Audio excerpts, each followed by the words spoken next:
Esta es la iglesia donde vamos a hacer la misa. Hoy es día 13 de marzo y estoy muy contenta porque los días 13 son muy especiales para mí. Pero más especiales son los días 13 de marzo y 13 de mayo. El 13 de marzo publiqué mi obra Sofía de Tarsis después de décadas escribiéndola, desde los 13 años que la inicié. La obra Sofía de Tarsis habla del movimiento 13 que llevo desde tantos años proyectando para la liberación del pueblo y que activé por primera vez el 13 de mayo del 2020 vía virtual. Casi un año después me comentaron que era una gran coincidencia que hubiera activado ese movimiento justo el día de la aparición de la Virgen de Fátima, de lo cual no tenía ni idea. Para mí fue alucinante y quise indagar más. Para mi sorpresa, descubrí que para la Virgen de Fátima también era muy especial los días 13, porque son los días en que se aparecía. Y la única vez que se apareció sin ser día 13, o eso tengo entendido, fue un 18 de agosto, justo cuando es mi santo, que es Santa Elena, lo cual para mí ha sido una sorpresa. Quedé muy agradecida porque para mí esto es una señal de que la Virgen está del lado del pueblo, pues el movimiento 13 es el pueblo luchando junto a Nuestra Señora Virgen de Fátima. O al menos así lo comprendí a partir de que vi estas coincidencias, que más que coincidencias son causalidades. Nada es por casualidad, siempre es causal. Los días 13 son muy especiales, pero que un año después de la publicación de mi obra esté junto a Santiago Royuela en Bruselas buscando por la liberación de mi país es para mí todo un honor, un orgullo y era lo que yo esperaba hacer. Estar justo en una iglesia donde se hace una misa tradicional que el Vaticano actualmente satanizado quiere prohibir o ocultar. Es todo un placer y una maravilla poder grabar lo que no quieren para poder ponerlo a la masa crítica y que lo recuperen. La misa tridentina va a ser defendida a capa y espada por el movimiento 13, en honor a Nuestra Señora la Virgen de Fátima, en honor a nuestro Cristo Rey y en honor al Santo Niño de la Guardia de Toledo. Es una sorpresa para mí que el día 13 de marzo reciba una vela en representación a la Virgen de Fátima. Como el día de la manifestación del expediente Royuela no podré encenderla porque tendré que estar en Madrid dándolo todo, procuraré encenderla justo entre medias del día 13 de marzo y de mayo, es decir, el 13 de abril para que también ese día sea un día especial y que esté nexado también con la Virgen. Como veis, los días 13 recibo muchas sorpresas muy agradables y benditas. No son como las de la Plaza Cataluña. Las de la Plaza Cataluña parece que tengan el COVID, parecen mejor alimentadas, ¿no? Vaya, sí. Están más infladas. Vale. Más sanas. Sí. Y se respira distinto, ¿no? Sí. ¿Esta qué iglesia es? La de San José, ¿no? ¿Es esta, Juan Carlos? San José, ¿verdad? Sí, la iglesia de San José. ¿Y vamos a hacer una misa qué? Nosotros no hacemos nada. Vamos a escuchar la misa que dice el sacerdote y es misa en latín, porque así sí. Lo bueno que tiene es que al ser español, si vienes a Bruselas y es en latín, pues te puedes ir a cualquier lado y la entiendes, ¿no? Y aparte, pues me lo he traído impreso, también siempre lo tienes en castellano, pero bueno, según el ritual perpetual del Papa San Pío V por Qui Primum de 14 de julio de 1570, ¿vale? Y entonces está en latín y la traducción en el idioma vernáculo que quieras, pero puedes ir a cualquier país y entonces siempre es igual, y si te la sabes en latín ya te puedes ir a cualquier Inglaterra, a lugar. Estados Unidos, a Francia. Entonces, ¿Tú te la sabes en latín? Sí, lo que me la traigo también para... ¿Puedes hacer una muestra? Introibo taltare Dei, ad Dei cui laetificat juventutem meam, judicame Deus, discerne causa meam. Bueno, sigue así.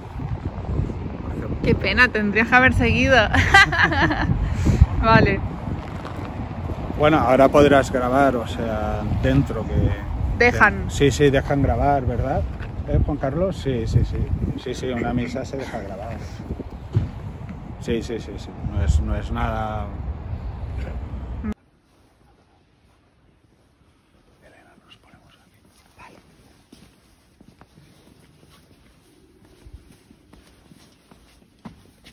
Siempre que pases, ya esté el altar, has de hacer esto. Vale. Siempre. Espera. Ya. No, ¿sí? no, dobla la derecha. Al revés. Sí. Ay, Dios, estoy con trotes.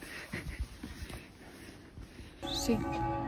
Pues eso, que esto es un templo de oración. Tú no vienes aquí a ver un teatro, vienes a entrar en contacto con Dios y se conmemora la Santa Misa, ¿no? Que representa pues lo que fue la crucifixión de Cristo, ¿vale?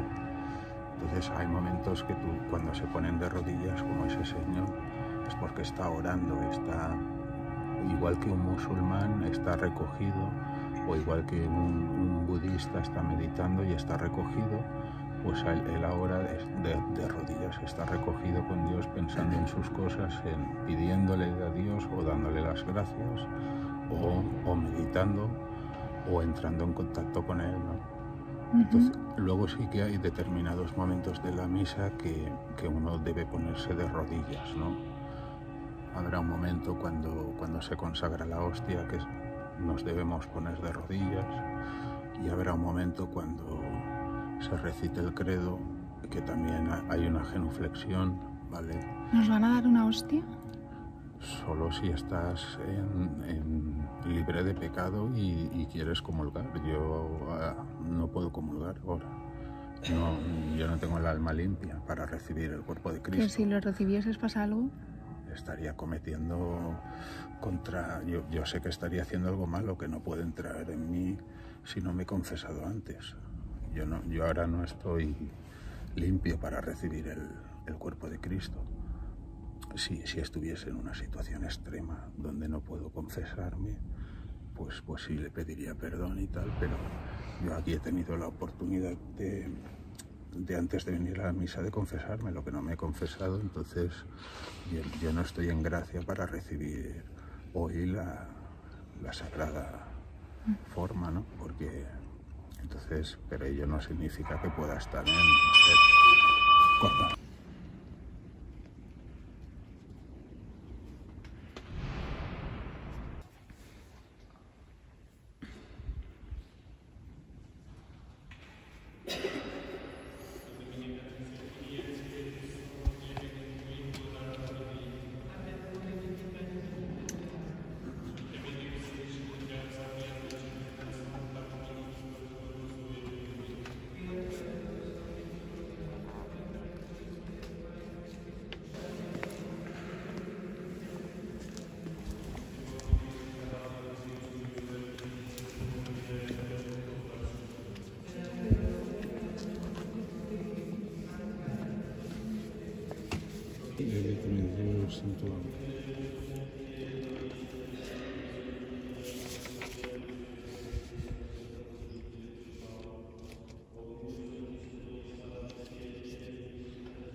Miserere estacionate Deus, et dimis peccavis vestis, et reperpos serpitem aeternam.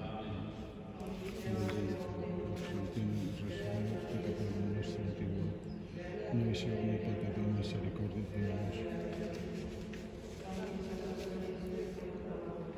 Santo Santo Pater, portamus mea culpa, mea maxima culpa, y Deo per María sempre Virgine, Dea culpa. Santos Apóstolos Pedro y Pablo, omni Santo Santo Pater, orare pro mea Dominum meum nostrum.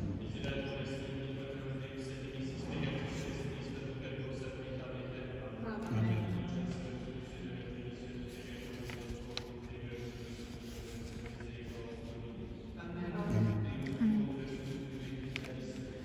Et Deus tolerabit urte,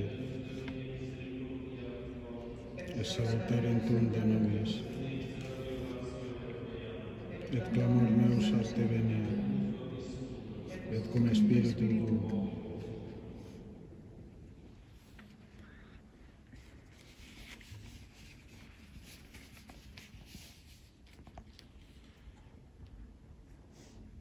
Ministeri miserationem tuorum, Domine, misericordiae Tue, per seculos tuum, quam dominentur nobis inimici nostri, libera nos Deus Israel, ex omnibus angustiis nostris. A Te, Domine, levavi anima mea, Deus meus, in Te confido non pesca. Gloria Patri et Filio et Spiritui Sancto, sicut erat in principio et nunc et semper et in saecula saeculorum. Amen. Et ministeri miserationem tuorum, Domine, misericordiae Tue, per seculos tuum, neum quam dominentur nobis inimici nostri, libera nos Deus Israel, ex omnibus angustiis nostris. Kyrie eleison. Kyrie eleison. Kyrie eleison. Kyrie eleison. Christe eleison. Christe eleison. Kyrie eleison. Kyrie eleison. Kyrie eleison. Kyrie eleison. et cum spiritu tuo. Oremus. Deus conspicis omni nostri tutte destitui, interius exterius que custodiut a omnibus adversitatibus muniamur in corpore et a pravis cogitationibus nudemur in mente. Per Dominum nostrum Iesum Christum Filium tum, qui tecum vivit et regnat in unitate Spiritus Sancti Deus, per omnia saecula saeculorum. Amen. Ex epistolae Beati Pauli Apostoli a Thessalonicenses. Lecture de la première épître de saint Paul apôtre aux Thessaloniciens. Frères, nous vous en prions et supplions dans le Seigneur Jésus.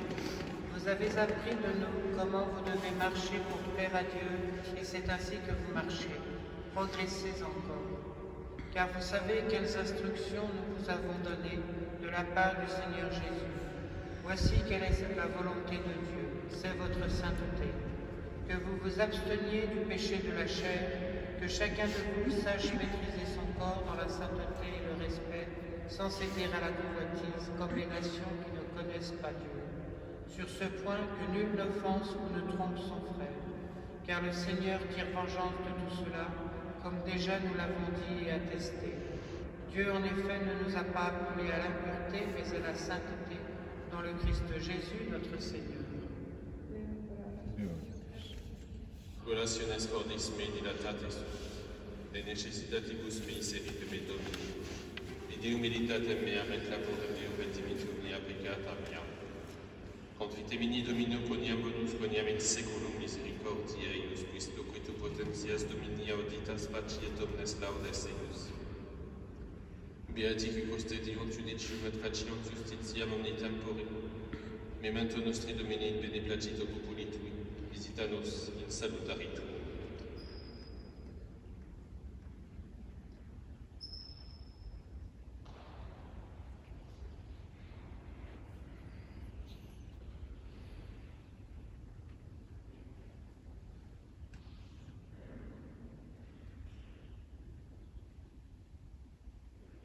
Dominus vobiscum, Et cum spiritu tuo, sequentia Sancti Evangelii cum Matteo. gloria a Dieu.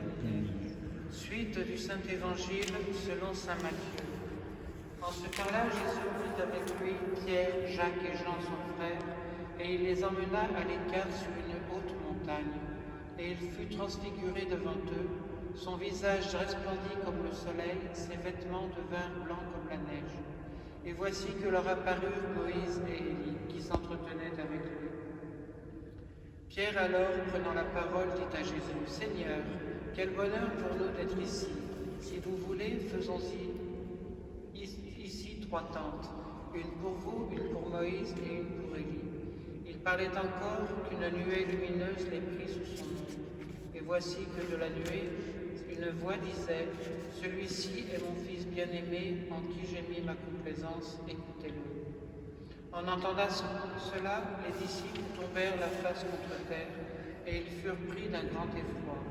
Alors Jésus s'approcha et les toucha et dit, « Relevez-vous, ne vous effrayez pas. » Et levant les yeux, ils ne virent plus personne que Jésus seul. En descendant de la montagne, Jésus leur donna cet ordre, « Ne parlez à personne de cette vision, avant que le Fils de l'homme ressuscite d'entre les morts. »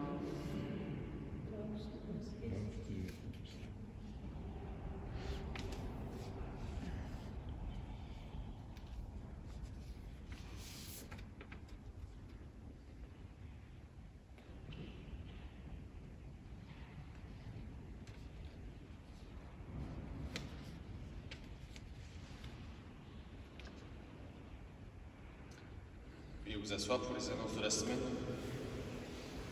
Nous sommes aujourd'hui le dimanche 13 mars, deuxième dimanche de Carême. Tous les jours de cette semaine, la messe sera lue à 18h. Veuillez noter samedi 19 mars sera la fête de Saint Joseph, première classe, époux de la très sainte Vierge Marie, patron de l'Église universelle et plus particulièrement patron de la Belgique et patron de cette Église. Donc c'est une grande fête pour nous. La veille, le vendredi soir, il y aura donc le chemin de croix à 17h, la messe lue à 18h, 18h45 les premières vêpres de Saint Joseph. Et samedi après-midi, il y aura une après-midi paroissiale avec une projection du documentaire sur Monseigneur Lefebvre à 14h30, un évêque dans la tempête, projection commentée par nos abbés, un petit goûter à 16h30, suivi à 17h20 des deuxièmes vêpres de Saint Joseph et à 18h de la messe solennelle de Saint Joseph, qui elle-même sera suivie par la procession en l'honneur de Saint Joseph. Voilà, donc il y a un bon programme pour samedi, venez nombreux, invitez vos amis, vos parents, tout le monde, vous êtes tous les bienvenus. Retenez surtout la messe de 18h qui sera suivie de la procession. Dimanche prochain, 20 mars, sera le 3e dimanche de Carême. Les messes sont aux horaires habituels de 8h, 10h30 et 18h.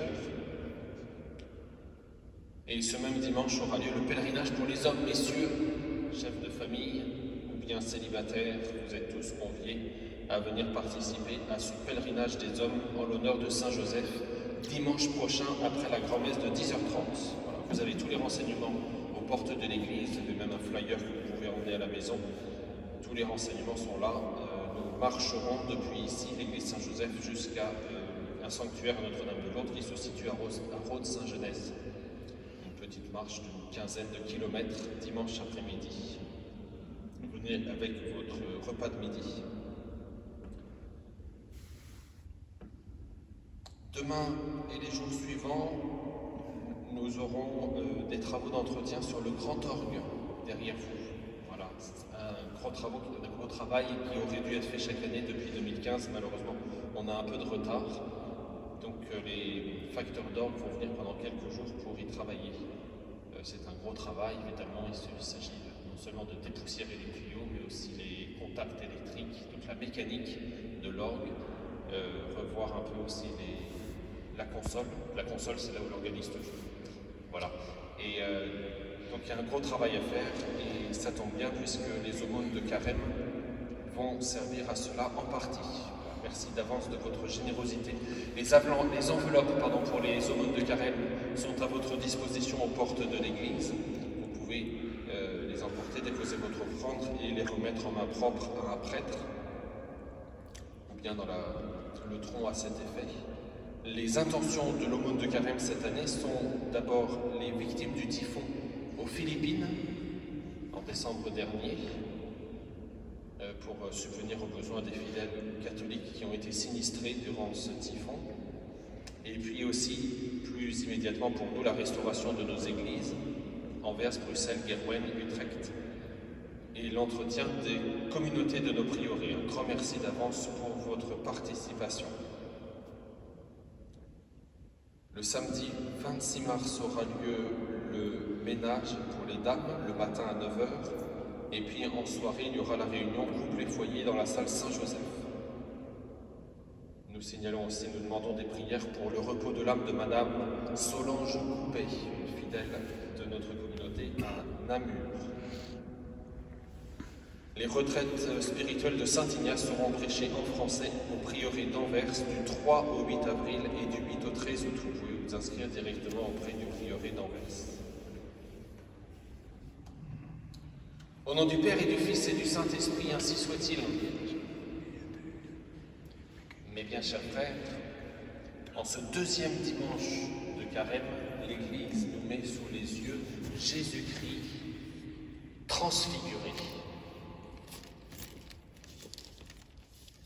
On a envie de dire c'est un miracle que Jésus apparaisse ainsi devant ses apôtres avec le visage resplendissant comme le soleil, les vêtements éclatants comme la neige.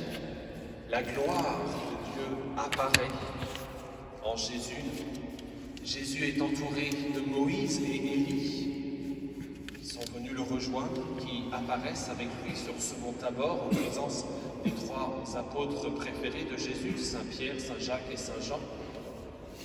Élie et Moïse, c'est toute la loi et les prophètes, c'est-à-dire quasiment la totalité des livres de l'Ancien Testament. Dans la Bible hébraïque, que nous appelons l'Ancien Testament, pour les Juifs, bien sûr, c'est toute la Bible. Il y a 3 parties. Il y a la loi, c'est le Pentateuque, c'est les 5 premiers livres de notre Ancien Testament. Il y a les prophètes, qui sont une bonne partie des livres historiques, Josué, les juges, le livre de Samuel, les livres des rois, et puis tous les prophètes, les 4 grands prophètes et les 12 petits prophètes. Et puis ensuite, il y a ce qu'on appelle les écrits, qui sont le livre de la sagesse, de l'Ecclésiastique, les psaumes, etc.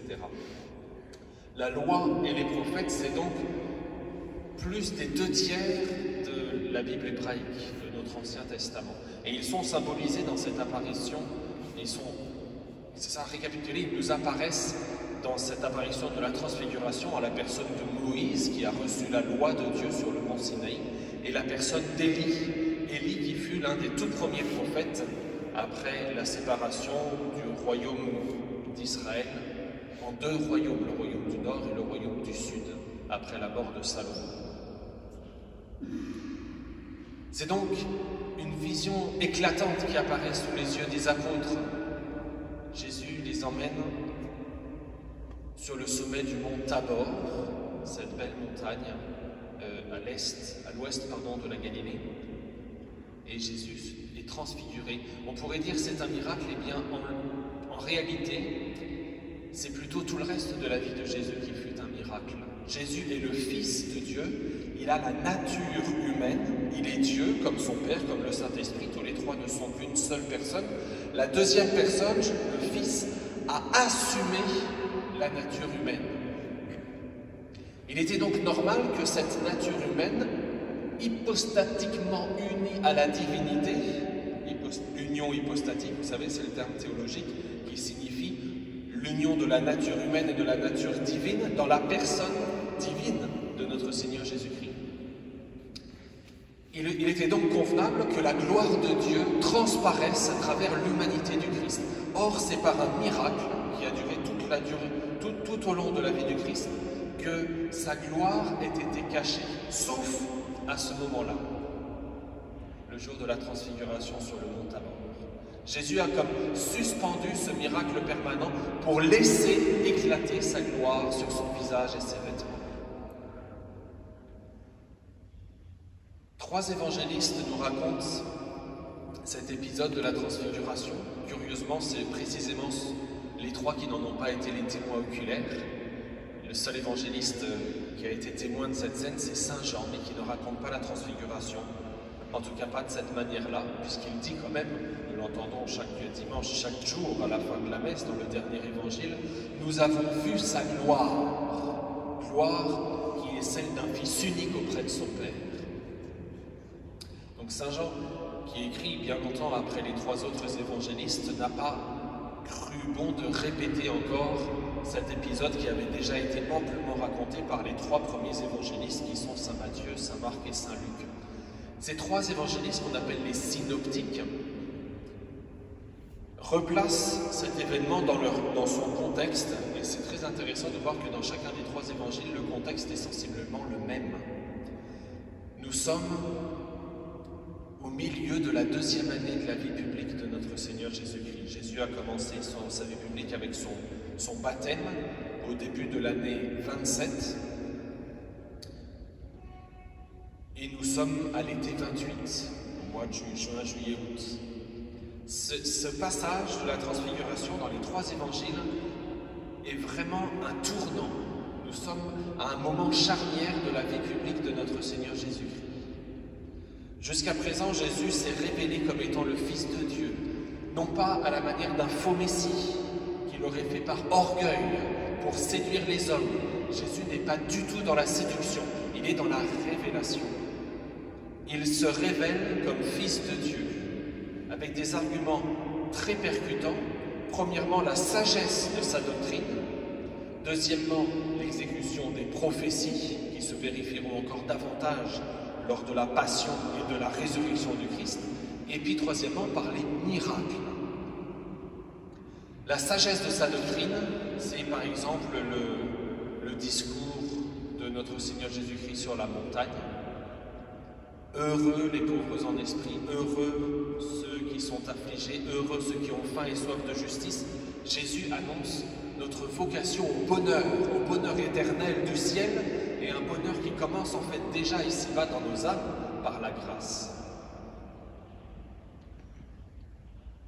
La sagesse de la doctrine de notre Seigneur Jésus-Christ. D'ailleurs, ce sont les chapitres 5, 6 et 7 de l'évangile de Saint Matthieu, et à la fin du chapitre 7, Saint Matthieu mentionne que les auditeurs avaient été impressionnés de la sagesse de notre Seigneur Jésus-Christ.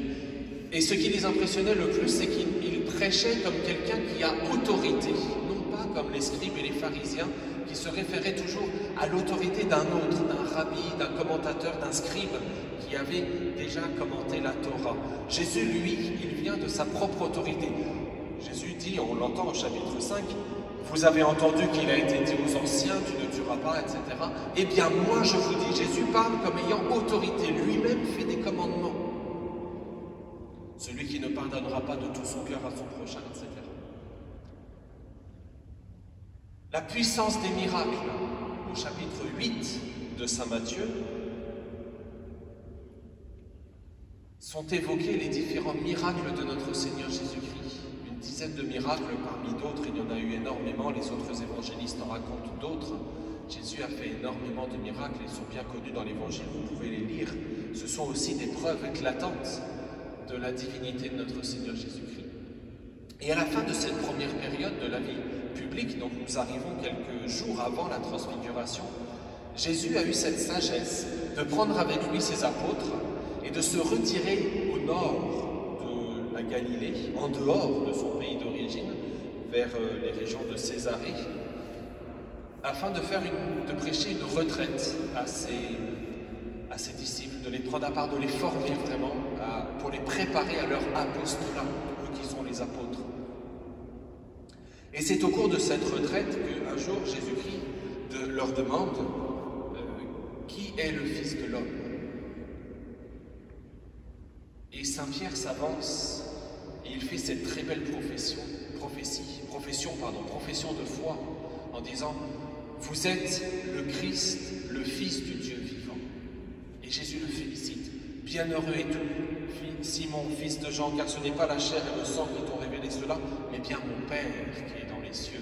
Eh bien je te dis, tu es Pierre, et c'est sur cette pierre que je bâtirai mon Église. »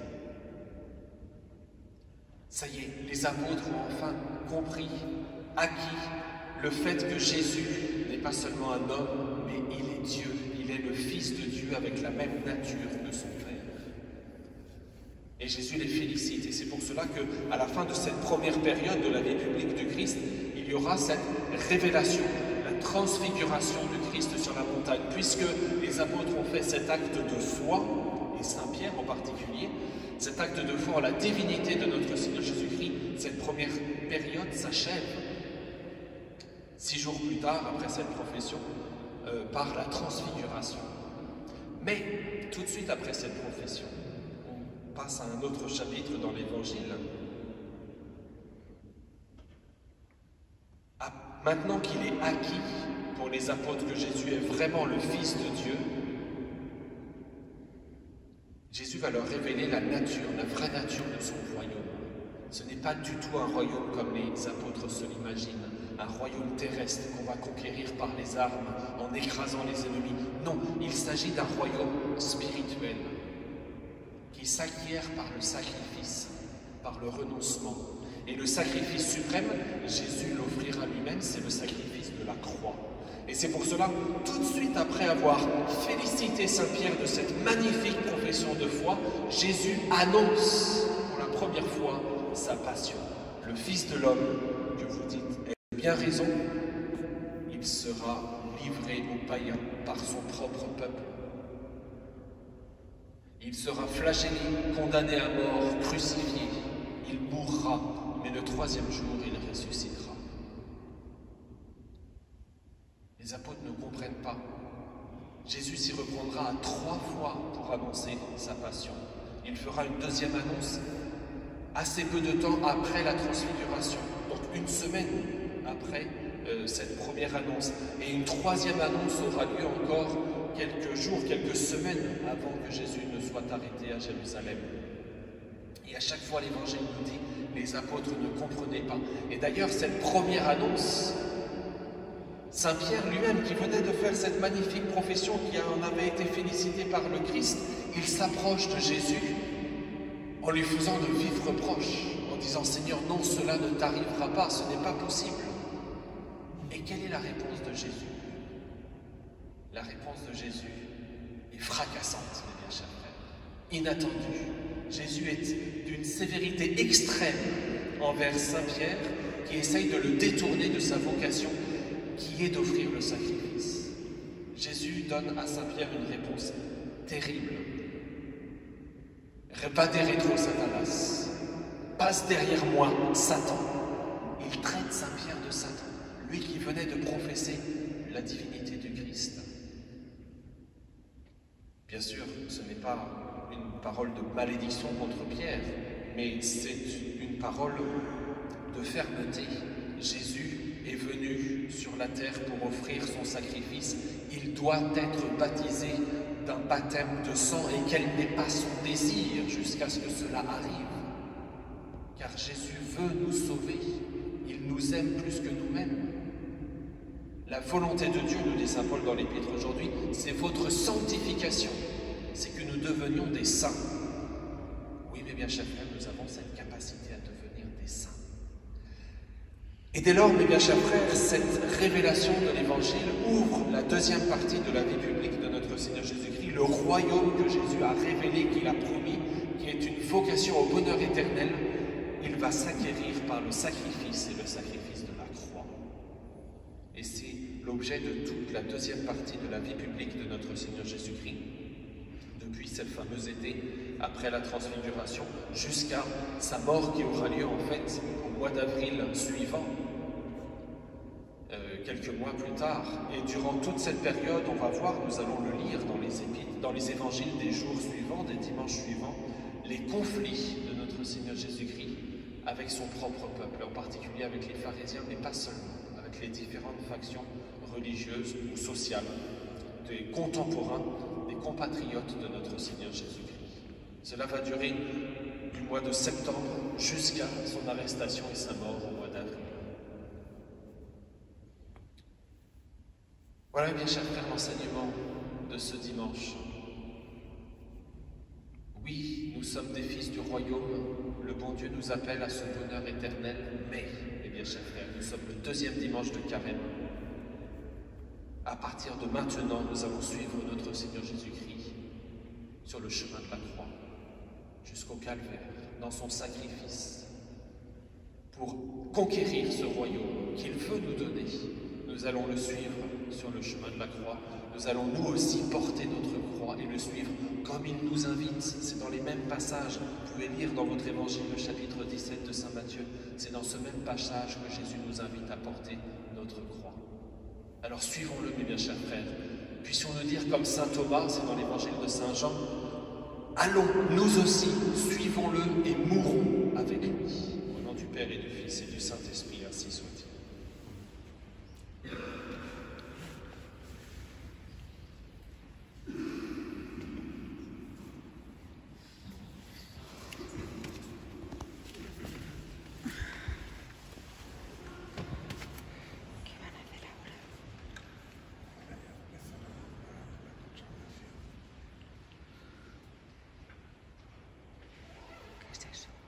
Credo in un Dio, Padre Omnipotentem, factorem celi et terra, visibilibus omnibus et invisibilibus, et in unum Dominus Iesu Christum, Filium Dei unigenitum, et ex Patria natur ante omnia saecula, Deum de Deum, lumen de lumine, Deum vero de Deo vero, genitor non factum, consubstantialem Patri, per quod omnia facta sum, qui propter nos homines, et propter nostro salutem, descendit in cielo, et incarnatus est Spiritus Sanctus, et homo factus est, crucifixus etiam pro nobis sub Pontio Pilato, passus et sepultus est, et descendit in cielo,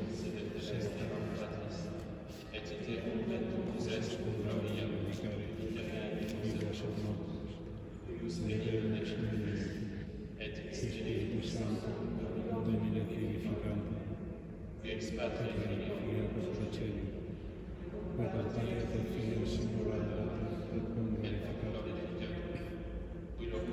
spec prophetas, et in unum sanctam catholicam et apostolicam ecclesiam, confite unum baptisma in remissione peccatorum, et aspecto resurrectionem mortuorum, et vita vetutis seculi. Amen.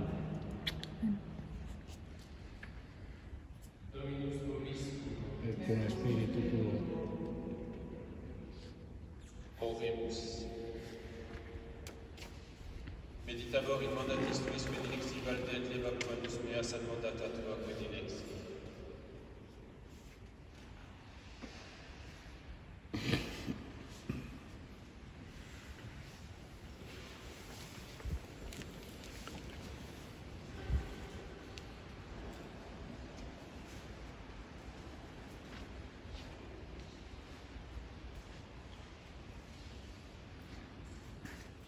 Hay que sentarse.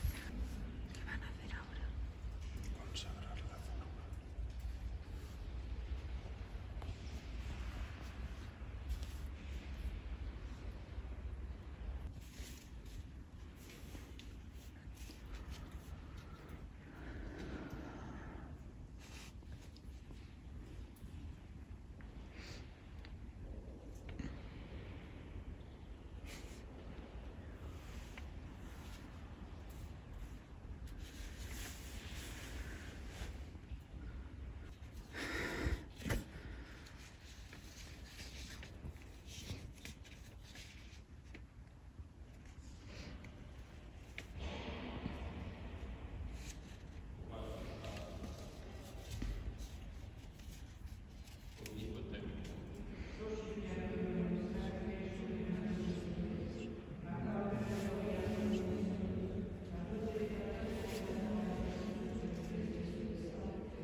Per omnia saecula saeculorum.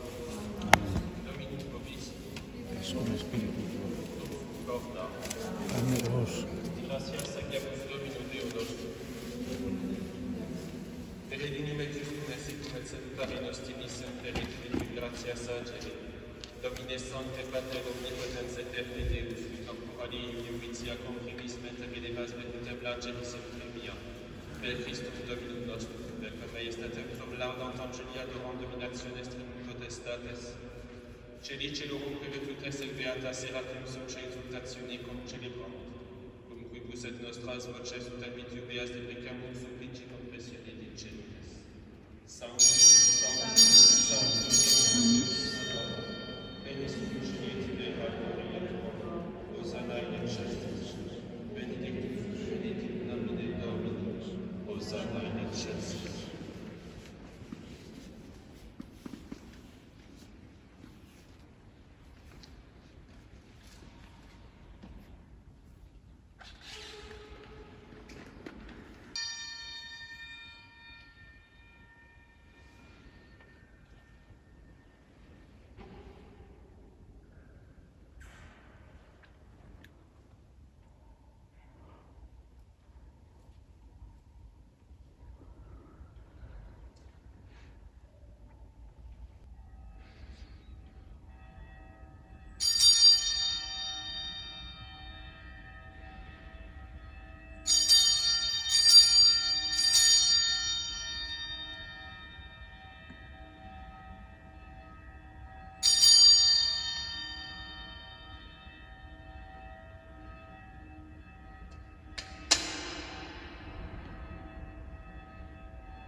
Omnia secula seculorum. Quibus preceptis salutaribus muniti et divina institutione formatia audemus dicere. Pater noster qui es in celis sanctificetur nomen tuum adveniat regnum tuum et voluntas tua sicut in cielo et in terra. Panem nostrum quotidianum da nobis hodie, et dimitte nobis debita nostra sicut et nos dimittimus debitoribus nostris et ne nos inducas in tentationem.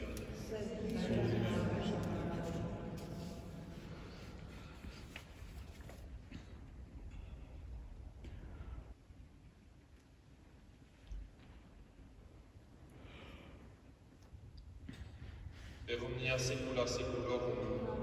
Pax Domini sit semper vobiscum.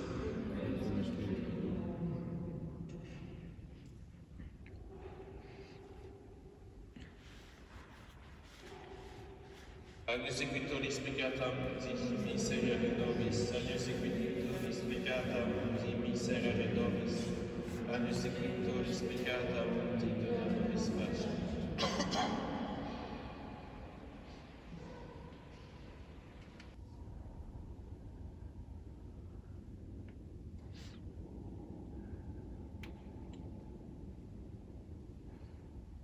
Domine nos. Domine nos. Domine nos.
Omnipotens Deus et Christus et Feci Sacramentis Tibetiam Pacetis Moribus in Altaris Severi Concedas. Per Dominum nostrum Iesus Christus Filium Vitae Convivite Feniat in Unitate Spiritus Sancti Deus per omnia saecula saeculorum. Amen. Amen.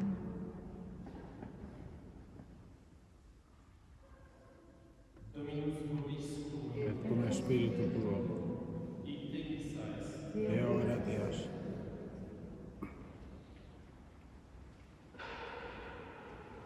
Benedicet vos omnipotens Deus, Pater et Filius et Spiritus Sancti. Dominus vobiscum Et cum spiritu tuo. in issum sancti evangelii secundum Ioannem. In principio erat verbum et verbum erat sunt et Deus erat verbum et erat in principio apud Deum omnia ipsum facta sunt et sinus factum est nihil quod factum est. In ipso vitae erat et vitae erat luxum numet lux in tenebris succet et tenebram non comprehenderunt. Fuitum omissus a Deo conveneratio esse venit in testimonium plebere de luminiutum esse verin peribum. Non erat Deus in testimonium plebere de luminiutum. Erat lux erat condamnatum lumina pugnatum in quodum in mundo erat modus paesum factus esse mundus non coniovit in propria benedictium non receperunt.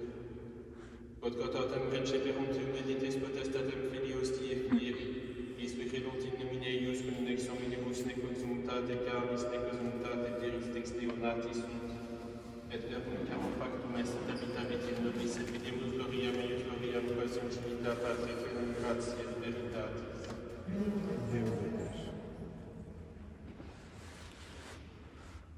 Ave Regina Caeli.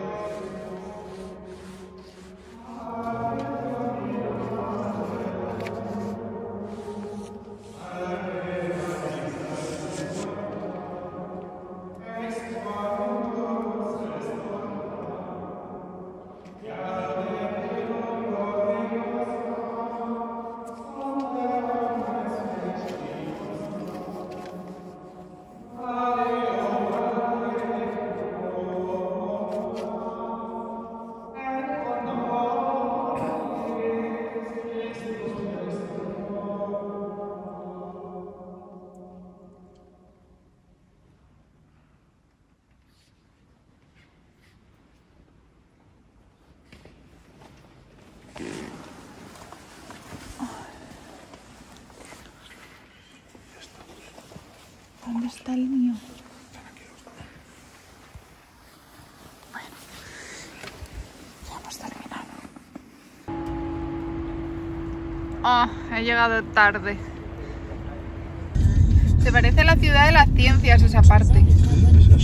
Sí, más o menos. Así tipo... Me gusta este tipo de... Sí, una arquitectura un poco rara. Es